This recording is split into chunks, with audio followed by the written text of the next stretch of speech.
ती तमाम युवाहरू जेनजी युवाहरूलाई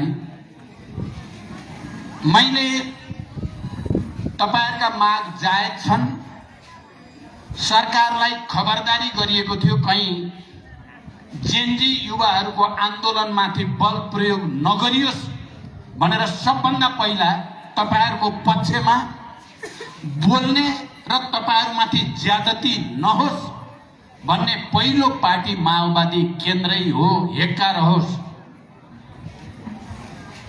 23 गते बेलुका सबभन्दा पहिला आधिकारिक र वैधानिक ढंगले पार्टीको पदाधिकारीको बैठक बसेर आन्दोलनमा भएको बर्बर दमनको भर्त्सना गर्ने र ती तमाम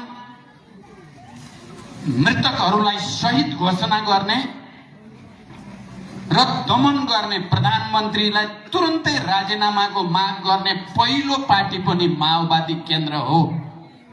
जेनजी युवाहरूलाई हेक्का रहोस्।